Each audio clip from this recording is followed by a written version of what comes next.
وَإِذَا لَمْ تَأْتِهِمْ بِآيَةٍ۔ اب دیکھیے یہ عمود ان دونوں صورتوں کا، خاص طور پر انعام کا، آیت لاؤ، نشانی لاؤ، معجزہ دکھاؤ، نبوت منوانا چاہتے ہو، رسالت منوانا چاہتے ہو تو دکھاؤ معجزہ، حصی معجزہ جیسے موسیٰ کو ملے، جیسے عیسیٰ کو ملے، وغیرہ وغیرہ۔ اب اس کو سم اپ کر رہے ہیں، وَإِذَا لَمْ تَأْتِهِمْ بِآيَةٍ، اے نبی جب آپ ان کے پاس کوئی معجزہ نہیں لائے، قالوا، انہوں نے کہا لولا اجتبیتہا، کیوں نہیں کوئی چن کر لے آتے، کہیں سے چھانٹ کر لے آتے، تو تمہارا دعویٰ یہ ہے تم اللہ کے رسول ہو، محبوب ہو، تو کیا وجہ ہے، کیوں رہ گئے، کس وجہ سے؟ لولا اجتبیتہا، کہیں سے کوئی چھانٹی کر کے، کہیں سے کوشش کر کے لے آتے۔ قل انما اتبع ما یوحی الی، اس زمن میں ایک واقعہ میں نے پڑھا تھا، یہ تفسیر کبیر میں، امام راضی کی تفسیر میں، کہ حضور کے ایک پھپھی زاد بھائی تھے، اگرچہ وہ ایمان نہیں لائے تھے لیکن حضور سے ہمدردی رکھتے تھے، ساتھ رہتے تھے، تعاون کرتے تھے، جہاں کہیں حضور جاتے تھے دل میں نرمی تھی ان کے، اور امید تھی حضور کو کہ حضور ایمان لے آئیں گے۔ لیکن جب آخری معاملہ یہ ہوا کہ جو سرداران قریش تھے انہوں نے گویا کہ ان کے اپنے زوم میں انہوں نے حجت قائم کر دی، اے نبی یہ معجزہ دکھا دو، اے محمد چلو مان لیں گے، چلو یہ نہیں دکھا سکتے یہ دکھا دو، یہ نہیں دکھا سکتے یہ دکھا دو، وہ سب سورہ بنی اسرائیل میں آئے گا۔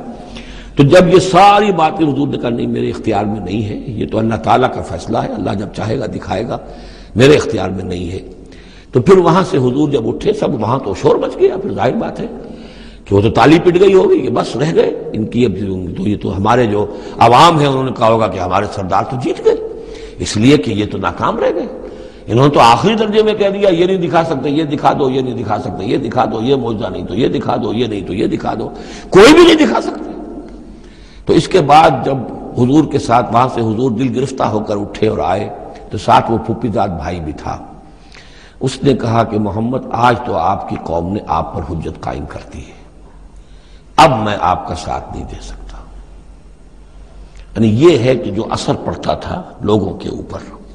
کہ اب تو حجت آپ پر قائم ہے، تو جس کو میں نے کہا تھا سورہ انعام کا وہ مقام کہ ان کان کبر علیک اعراضهم فان استطعت فتبتغي نفقا في الارض وسلما في السماء فتاتيهم بآية، اے نبی اگر آپ پر بہت بھاری گزر رہا ہے، شاق گزر رہا ہے ان کا اعراض، تو اگر آپ میں طاقت ہے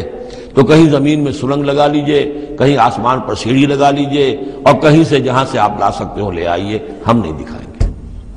تو واقعہ یہ ہے کہ انسان اس کو اپنے اوپر طاری کرے، اس صورتحال میں ویژولائز کرے اپنے آپ کو، تو کس قدر ضیق میں اس وقت محمد رسول اللہ صلی اللہ علیہ وسلم کی شخصیت آ چکی تھی۔ وَإِذَا لَمْ تَأْتِهِمْ بِآيَةٍ، اور جب آپ نہیں لائے ان کے پاس کوئی نشانی، قَالُوا لَوْلَا اجْتَبَيْتَهَا، کیوں نہیں لے آئے کہیں سے، قُلْ إِنَّمَا أَتَّبِعُ مَا يُوحَىٰ إِلَيَّ، کہہ دیجئے میری حیثیت تو صرف یہ ہے کہ میں پیروی کر رہا ہوں اس کی کہ جو میری طرف وحی کی جا رہی ہے، اس سے بڑا میں نے دعویٰ نہیں کیا، نہ خدائی کا، نہ کوئی علم غیب کا دعویٰ کیا، نہ میں نے یہ کہا کہ اللہ کے خزانے میرے دستے تصرف میں ہیں، میں نے کوئی دعویٰ نہیں کیا۔ ھذا بصائر من ربکم، اور یہ تمہارے رب کی طرف سے بصیرت افروز باتیں ہیں جو میں تمہارے سامنے پیش کر رہا ہوں، میں خود پیروی کر رہا ہوں اس کی اور تمہارے سامنے پیش کر رہا ہوں۔ وَھدًى وَرَحْمَةٌ لِقَوْمٍ يُؤْمِنُونَ، اور یہ ہدایت ہے اور رحمت ہے ان لوگوں کے حق میں جو ایمان لانے والے ہیں۔